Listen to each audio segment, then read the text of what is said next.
Right now, we're not talking about what's happening at the moment. We're talking about what happened in antiquity. And the person who's provided us with that information is in the studio. It is, what's his face? Chris Cannon. Hello, Roy Basnett. How are you, man? I'm good, mate. Yourself? Yeah, I'm always good. I can't be doing with people who go, oh, not so good. Well, to be fair, I get stressed, but I'm always good. Yeah, well, coming to the studio, to be fair, you've always got like a nice smile on your face. A disposition. Happy to be alive. pleasant disposition. Yeah, that's how I look at it. You know what I mean? So, yes. So that being the case, Hidden Liverpool's Chris Cannon, what are we talking about today?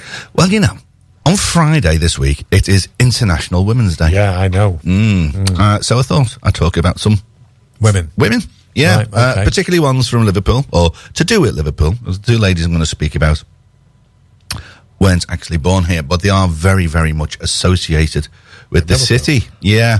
There are a few, what's the word I'm looking for? Memorials to them around as well. Now, the first lady I'm going to speak about, we've talked about her before when we've been out and about, down actually by the Metropolitan Cathedral. Metropolitan Cathedral, right. So let me think on about that. Oh, right. Well, I think I know where this is going. A person of medical origin, maybe. Yes. Yeah. Okay. Well remembered, sir. Do you remember her name? Florence Nightingale. Actually, the other one. Spookily enough, she is connected to Florence Nightingale. Well, yeah. Mary Seacole? No. No. It'll come to me. Agnes Jones. Yeah, Aggie. Aggie. Yeah, Aggie. Yeah. So let's talk about Agnes. Right, first of all, I said she wasn't from Liverpool. She was actually born down south, and she lived in Ireland for a little while. Now, the thing is with Agnes, you have to understand, Agnes came from wealth. Okay. Yeah. I mean, to be fair, if you wanted to get a proper education back in these days, so she was born in 1832. You'd need to be born in wealth. Now, she knew Florence Nightingale, and Florence actually described her as, she said, she overworked as others underwork. I look upon hers as one of the most valuable lives in England. So this is how important she was, especially to the medical side of things.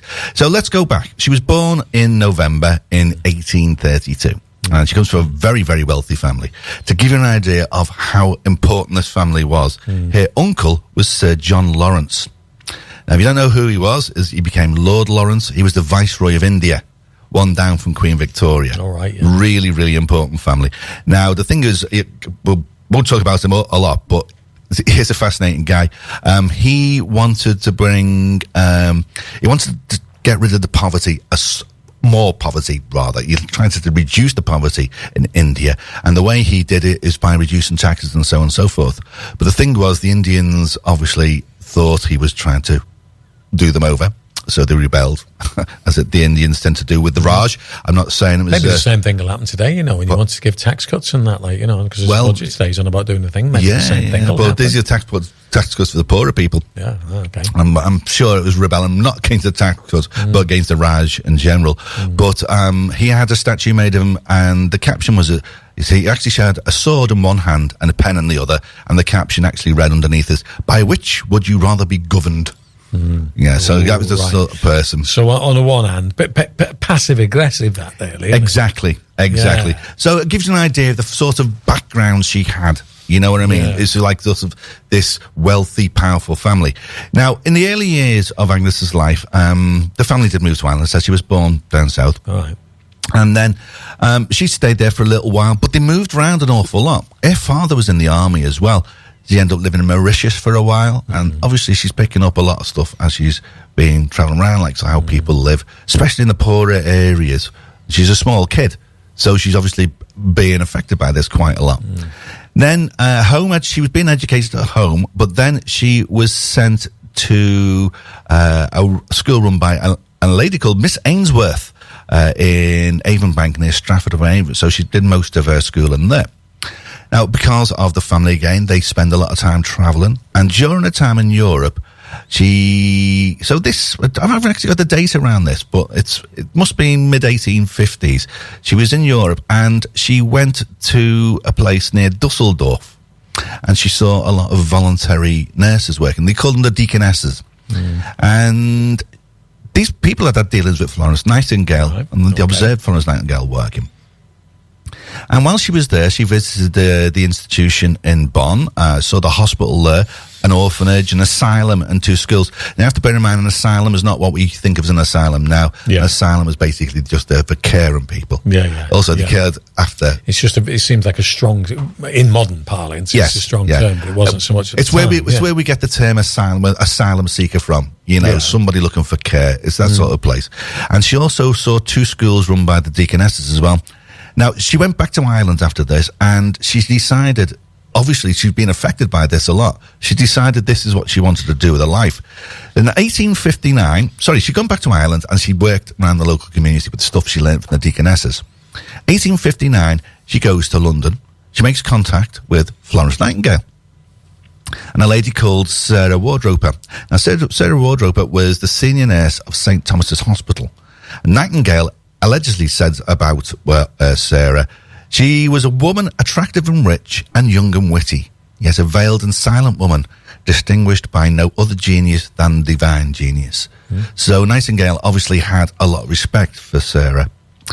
So Agnes, and this is in 1862, so it's only a couple of years afterwards, she decided she wants to undergo nurse training at St. Thomas's. You have to bear in mind, this woman is from a family so wealthy. She doesn't have to work if she doesn't want to. She can be a lady of leisure, marry somebody famous with a title. She wants in. Quite easy, but she knows she wants to help people. So she started training at St. Thomas's. And when the training was completed, Nightingale actually called her our best and dearest pupil. So at this point, she's obviously looking for somewhere where she can help people the most. And she decides to come to Liverpool. She is invited up by William Rathbone. We know William. He's a big philanthropist. Right. He's looking for the care of the poor and the needy. And William had got permission from the Liverpool Vestry. Now, Liverpool Vestry obviously to do with the cathedral and all the evangelical stuff. But the Liverpool Vestry was in charge of overseeing poor assistants. And they ran Brownlow Hill Workhouse, the biggest workhouse in the country. Now, you have to bear in mind, workhouses weren't only for people in the workhouse. They also had infirmaries, which were used to treat the sick and the poor. Medical cost money. Right. Medical treatment cost money. But if you were poor, you could go to the workhouse infirmary and be treated for free. Now, what William Rathbone decided to do is to introduce some trained nurses to the hospital and the workhouse, and he said he was going to pay for them for the first 3 years because he believed it would make a successful endeavour. Now, he found out Agnes was looking for work, so he invited her from the London Great Northern Hospital, where she was working at the time, to come up to Liverpool. She was the first trained nursing superintendent for Brownlow Hill. This is 1865.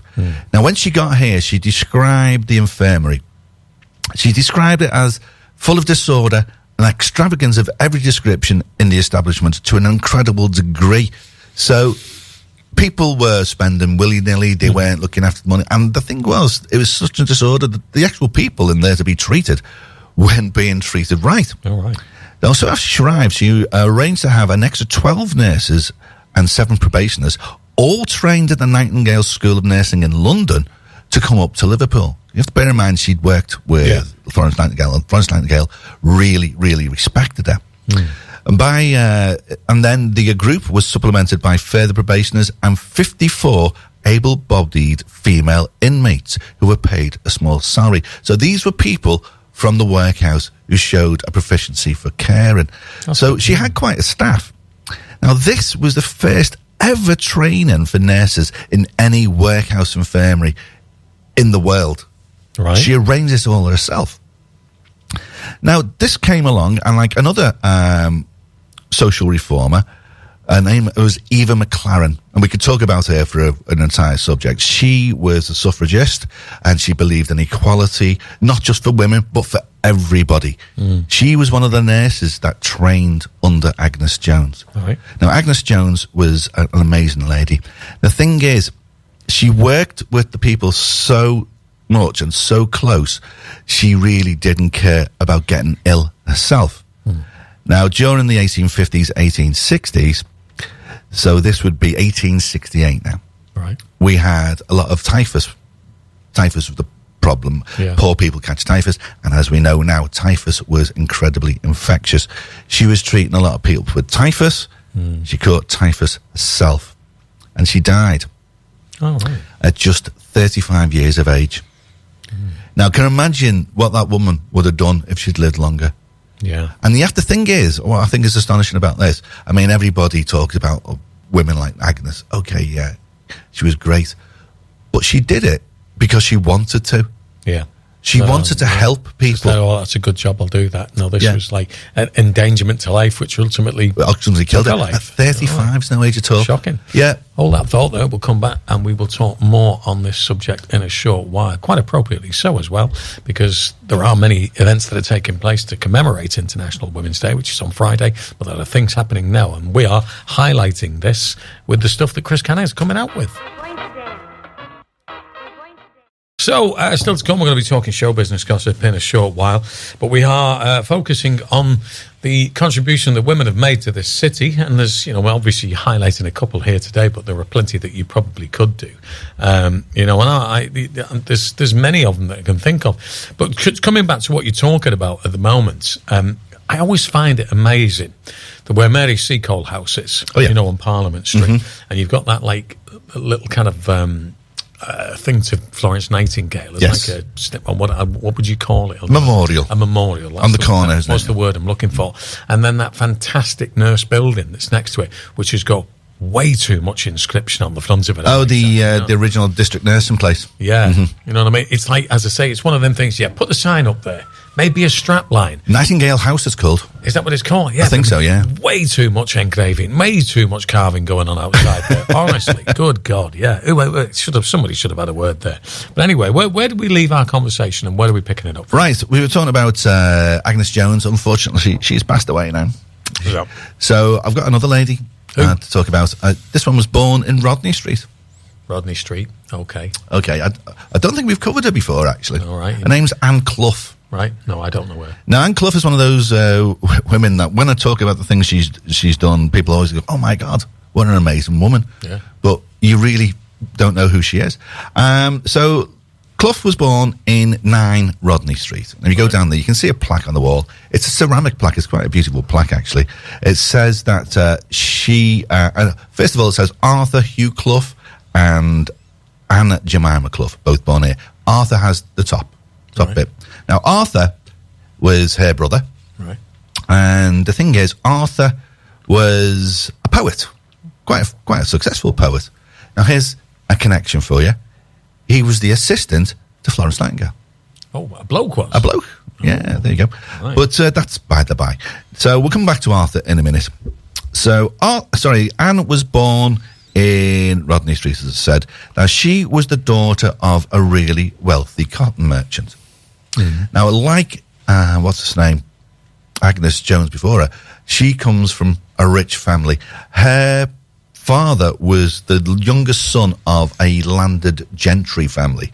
So they had more money than you possibly imagine. But Anne, again, was one of those girls that sort of looked to others to help rather than looking at herself and what she could get out of life. So Anne's own education, she was completely schooled at home. Right. Which was quite normal back then for people with money. She counted as upper class, But while she was a kid, she worked as a volunteer in a Liverpool charity school. Again, she didn't have to. She wanted to. Wanted to help. Yeah, she wanted to help. And she became completely obsessed with starting her own school. Not for rich people, for poor people. She could see how education was going to be helpful for these people. So what happens was in 1841, so she's only 21, she took the opportunity to set up a small day school to earn some money for her family. Not for herself, for her family. Because even though family's rich, what happens? A father's business goes bankrupt. Yeah.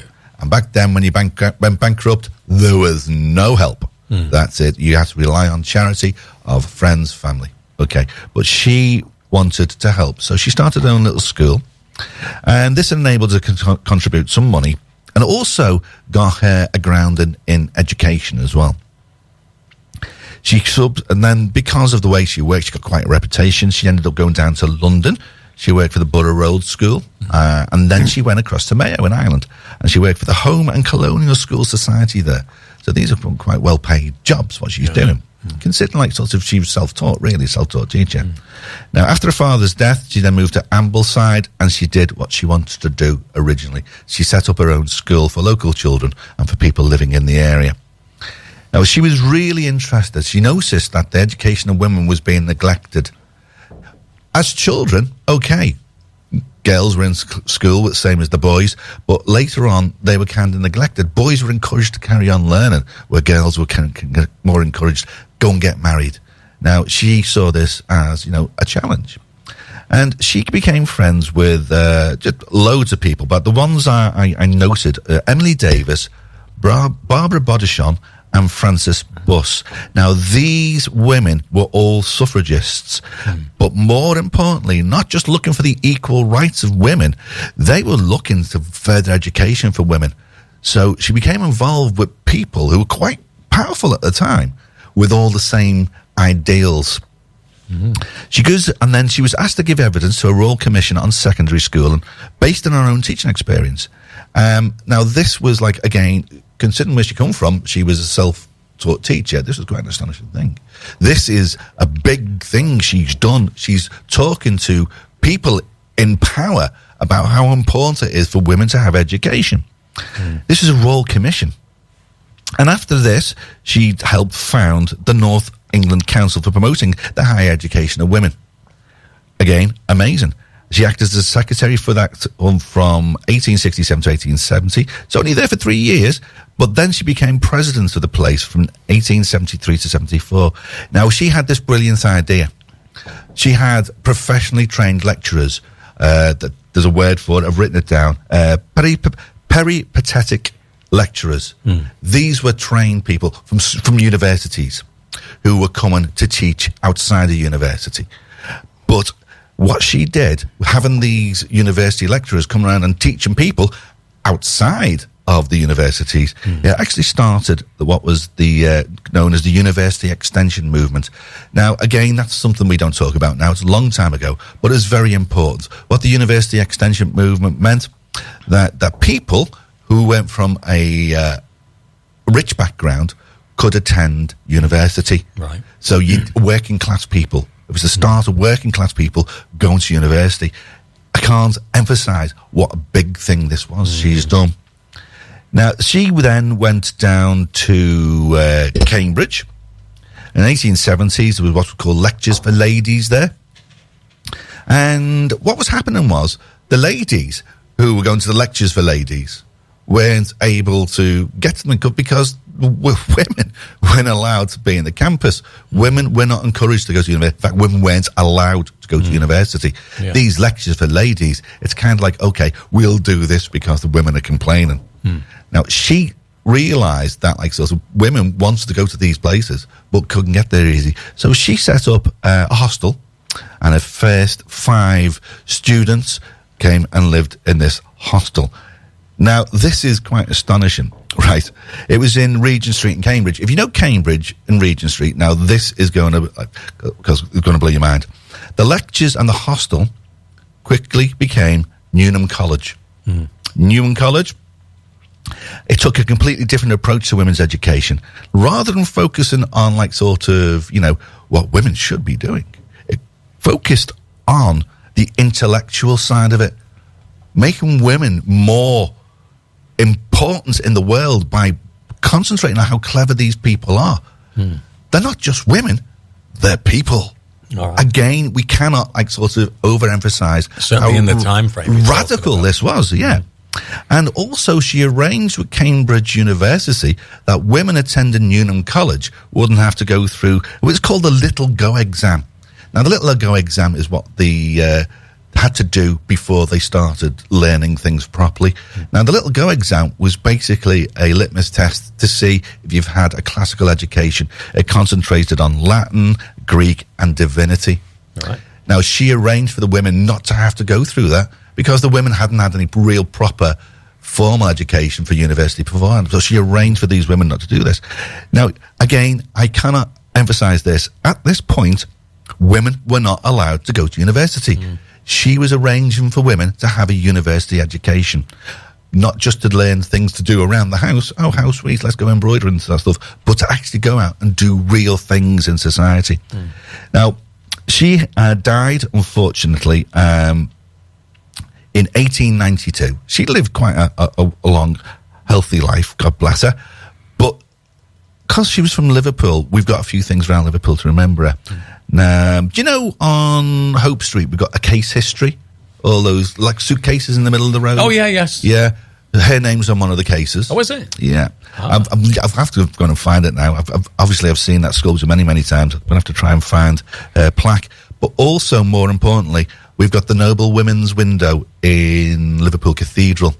She's in that. Right. And also, so is Agnes Jones as well. Yeah, big player. So this is how, she's basically in the same window as Queen Victoria. You know, it's quite an amazing thing. Now, also down in Newnham College itself, we've got Clough Hall, and we've got the Clough Memorial Gates. Yeah.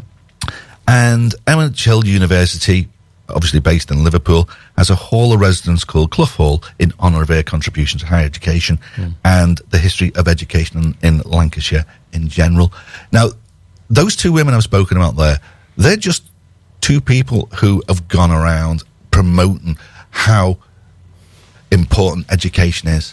Of course, they were concentrating on the education of girls and women, but it goes to show how much that was neglected at the time. Now, those two women, Agnes and Anla, contributed so much to the medical side of things and the education side of things, and also just generally how, I mean, I'd hate to say, it sounds very patronising, how important women are to society. Yeah, I know what you mean. Yeah, it does sound patronising, but I don't mean it to.